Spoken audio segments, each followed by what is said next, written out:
اعوذ باللہ من الشیطان الرجیم بسم اللہ الرحمن الرحیم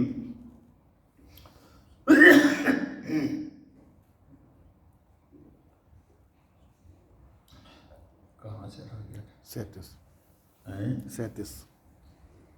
37 تک ہو گئی تھی. رب السماوات والارض وما بینہما الرحمن لا يملكون منه خطابا يوم يقوم الروح والملائكة صفا لا يتكلمون إلا من أذن له الرحمن وقال صوابا. صدق اللہ العظیم. پیچھے گزر چکا ہے بے دوستو کہ جزاء من ربک عطاء حسابا.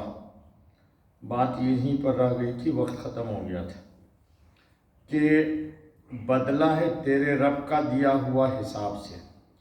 یہ جو ہم نیکیاں کرتے ہیں یا اللہ پاک کا ذکر ہم سے ہو جاتا ہے، یہ بھی اللہ پاک کے فضل سے ہے، یہ بھی اللہ کی عطا ہے.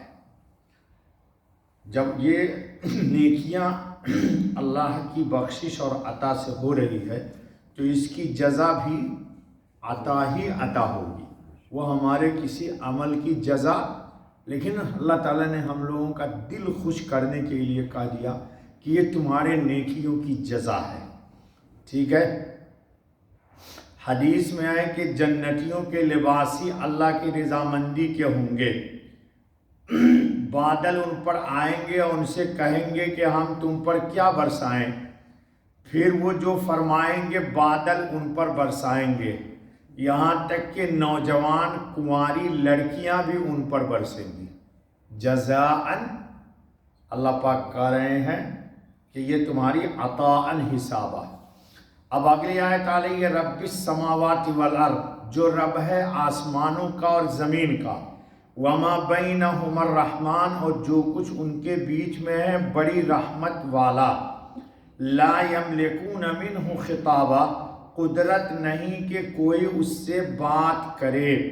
اللہ پاک فرمانا یہ چاہتے ہیں کہ یہ بدلہ بھی محض بخشش اور رحمت سے ہے، ورنہ ظاہر ہے کہ اللہ پر کسی کا کوئی قرض یا جبر نہیں. آدمی اپنے عمل کی بدولت عذاب سے بچ جائے یہ مشکل ہے، اللہ کے فضل سے بچے گا. رہی جنت تو وہ خالص اس کے فضل اور رحمت سے ملتی ہے. ایک روز آپ کے سامنے حدیث سنایا تھا کہ ہمارے حضرت خاتم النبیین علیہ الصلاۃ والتسلیم نے ارشاد فرمایا سے صحابہ نے پوچھا کہ آپ بھی اللہ کے فضل سے جنت میں جائیں گے؟ تو حضور نے فرمایا ہاں، ہمیں بھی اللہ اپنی رحمت کے سایوں میں ڈھانپ لے گا. جی، اس کو ہمارے عمل کا بدلہ قرار دینا یہ دوسری ذرہ نوازی اور عزت افزائی ہے. اللہ نے حوصلہ دلانے کے لیے کہا کہ یہ آپ کے عمل کی جزا ہے. لا یملکون منہ خطابا، قدرت نہیں کہ کوئی اللہ کے سامنے کوئی لفظ بھی بول سکے. اللہ اکبر.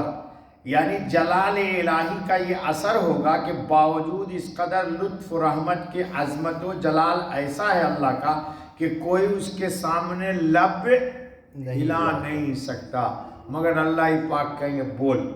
اب آ رہی آیت کہ یوم یقوم الروح والملائکۃ صفا، جس دن کھڑی ہو روح اور فرشتے قطار باندھ کر. یہ قیامت کے دن کے احوال آپ کے سامنے آ رہے ہیں. لا یملکون الا من لا یتکلمون الا من اذن له الرحمن، کوئی نہیں بولتا مگر جس کو حکم دیا رحمان نے. وقال صوابا، اور بولا بات ٹھیک. ابھی تشریح ہو رہی ہے. مخلوقات کی صف بندی، روح فرمایا جانداروں کو یا روح القدس جبرائیل مراد ہوں. اب بعض مفسرین کے نزدیک وہ روح اعظم مراد ہے جس سے بے شمار روحیں نکلتی ہیں. ابھی تفسیر آ رہی ہے اس کی. اللہ رب العالمین ہم لوگوں کے ساتھ فضل کا معاملہ فرمائے. آمین. یہ روح کیا ہے اور کون ہے یہ جو آیا کہ یوم یقوم الروح، اس میں مختلف اقوال ہیں مفسرین کے، ذرا سنیے۔ ابن مسعود رضی اللہ عنہ کا قول ہے کہ روح چوتھے آسمان پر ہے، تمام انسانوں سے، پہاڑوں سے، ملائکہ سے بڑا ہے، پہاڑوں سے بھی یہ روح بڑا ہے۔ امام بغوی نے اتنا اور بھی بیان کیا کہ وہ روزانہ 12,000 تسبیح یعنی سبحان اللہ پڑھتا ہے روح، اور اس کی ہر ایک تسبیح سے اللہ ایک فرشتہ کو پیدا کر دیتا ہے۔ قیامت کے دن روح تنہا ایک صف میں کھڑی ہو جائے گی۔ فرشتے جو ہیں روزانہ کتنا کہتے ہیں سبحان اللہ، کتنی بار؟ 12,000۔ چلو آپ بھی کبھی کر لو ایک دن تاکہ ان کے ساتھ جوڑ لگ جائے۔ جی، ضحاک رضی اللہ عنہ کا قول ہے کہ روح اللہ کا ایک صاحب ہے، اس کے سامنے کھڑا رہتا ہے، یعنی رب العالمین کے یہاں ان کی جناب میں کھڑا رہتا ہے، تمام فرشتوں سے بڑا ہے۔ اگر منہ کھول لے تو سارے ملائک اس میں سما جائیں، منہ کھول لے تو سب فرشتے سما جائیں۔ فرشتے ان کی ہیبت سے ان کی طرف نظر نہیں اٹھاتے اور اوپر کو نہیں دیکھتے، ان کی اتنی ہیبت ہے۔ حضرت علی رضی اللہ تعالیٰ عنہ کا قول ہے کہ روح ایک فرشتہ ہے جس کے 70,000 منہ ہیں، ہر منہ میں 70,000 زبانیں ہیں، ہر زبان میں 70,000 بولیاں ہیں۔ اللہ اکبر! اور ان تمام بولیوں میں وہ اللہ کی پاکی بیان کرتا ہے۔ یہ قیامت کے دن ایک صف میں آ جائے گا۔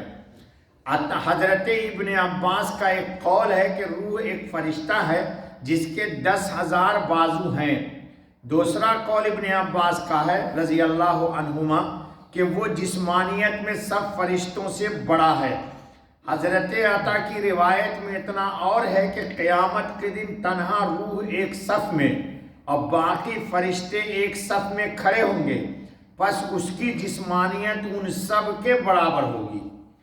حضرت مقاتل کا قول ہے کہ روح اشرف الملائکہ ہے، تمام ملائکوں میں سب سے اشرف، تمام ملائکہ سے زیادہ اللہ کا مقرب اور صاحب وحی ہے۔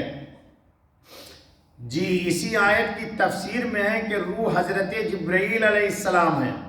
حضرت ابن عباس کا ایک قول ہے کہ حضرت جبرائیل علیہ السلام قیامت کے دن اللہ رب العزت کے سامنے کھڑے ہوں گے اور اللہ کے خوف سے ان کے شانے لرز رہے ہوں گے، کانپ رہے ہوں گے، اور عرض کرتے ہوں گے کہ تو پاک ہے، سبحانک، آپ بھی کہہ دیجئے سبحان، جی، سوائے تیرے کوئی معبود نہیں، ہم نے مشرق سے لے کر مغرب تک کسی نے تیری عبادت کا حق ادا نہیں کیا۔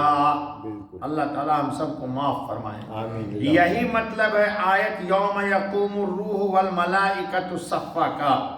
ابو نعیم نے مجاہد سے اور ابن مبارک سے نقل کیا کہ مولا مہانی کا قول ہے کہ روح آدمی کی شکل کی ایک اور مخلوق ہے جو آدمی نہیں ہے۔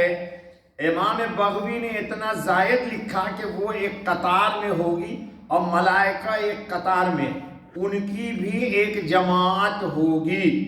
ابن عباس رضی اللہ عنہ کا مرفوعاً حدیث کا قول ہے کہ اللہ کی فوجوں میں سے روح ایک فوج جماعت ہے جو ملائکہ نہیں، اس کے سر بھی ہیں اور ہاتھ پاؤں بھی۔ پھر یہ آیت تلاوت فرمائی یوم یقوم الروح، اور فرمایا کہ ایک ان کی جماعت ہوگی۔ امام بغوی نے نقل کیا کہ اللہ نے روح کو اولاد آدم کی شکل پر پیدا کیا ہے۔ جو فرشتہ آسمان سے اترتا ہے اس کے ساتھ روح کا ایک شخص ضرور ہوتا ہے۔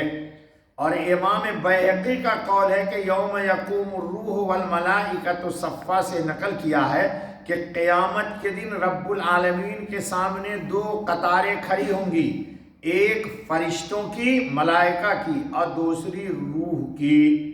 حضرت حسن بصری نے فرمایا روح اولاد آدم، یعنی آیت میں روح سے مراد آدمی ہے، اس لیے قیامت کے دن یہ سب ساتھ ہوں گے۔ ہو گیا بیٹا؟